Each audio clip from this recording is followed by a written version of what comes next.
Hi guys, welcome back to another new video. మీరు చూస్తున్నారు looming ఎరిజాన్. So ఈరోజు మనము మాట్లాడబోతున్నాం ఇన్సెక్ట్స్ గురించి.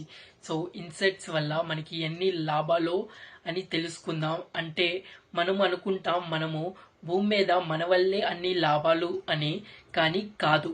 ఈ ఇన్సెక్ట్స్ లేకపోతే నువ్వు ఉండవు, నేను ఉండను, అండ్ జీవ జంతువులు అండ్ ఈ ఫ్లవర్స్ అండ్ ఫ్రూట్స్ ఏవి ఉండవు. అందుకే మనము ఎప్పుడు చూసినా ఈ ఇన్సెక్ట్స్ని నలిపి చంపేయకూడదు అండ్ కొంచెం తీసి బయటికి పారేయాలి అంతే. దోమలు and beetles and bees and honey bee and cockroaches, ఇలా 10 మిలియన్ ఇన్సెక్ట్స్ ఉన్నాయి మన భూమిలో. వాటిని చూస్తే మనకి చిరాకు రావచ్చు అండ్ మస్కిటోస్ వల్ల మనకి జ్వరాలు రావచ్చు. కొన్ని పురుగుల వల్ల పంటలు దెబ్బతినొచ్చు. ఇలా నష్టాలు ఉన్నా కానీ ఎక్కువ లాభాలే ఉన్నాయి. మనకి 90% హ్యూమన్ ఫుడ్స్ ఫ్లవరింగ్ ప్లాంట్స్ నుంచే వస్తాయి. Fruits and vegetables including grains like wheat, rice and corn etcetera. మనము తినే ఎక్కువ ఫుడ్ ఎక్కువ శాతం ఇన్సెక్ట్స్ మీదే ఆధారపడి ఉంటాయి. ఇన్సెక్ట్స్ వలన పాలినేషన్ జరుగుతుంది. పాలినేషన్ లేకపోతే ఎవ్వరికి ఫుడ్ దొరకదు. ఇన్సెక్ట్స్ మాయమైపోతే అందరము చచ్చిపోతాం. జంతువులు, పక్షులు అండ్ మనుషులము ఎవ్వరూ మిగలము. చాలా బర్డ్స్ ఇన్సెక్ట్స్ తినే బతుకుతాయి. కానీ ఇన్సెక్ట్స్ తినని యానిమల్స్ కూడా ఉంటాయి. ఫస్ట్ ఈ పురుగులు లేకపోతే ఈ వెజిటేరియన్స్ కానీ చచ్చిపోతారు. ఇన్సెక్ట్స్ లేకపోతే ఇక్కడ శవాలు డీకంపోజన్ అవ్వవు.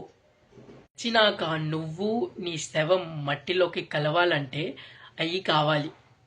బ్యాక్టీరియాస్ వల్ల కొంచెం శాతానే హెల్ప్ అవుతుంది, కానీ ఈ పురుగుల వల్లనే.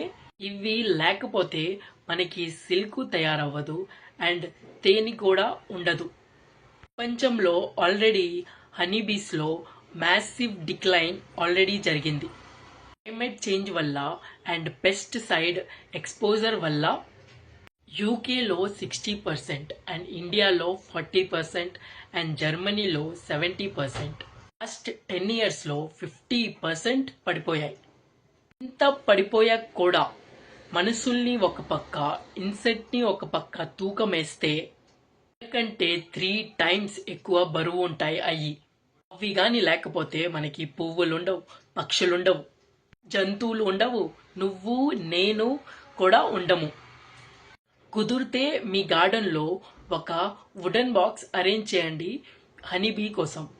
భూమి మీద మనుషులు అంతా చచ్చిపోయినా ఈ ప్రపంచానికి ఏం కాదు, కానీ ఈ ఇన్సెక్ట్ చచ్చిపోతే ఈ ప్రపంచమంతా నాశనం అయిపోతుంది.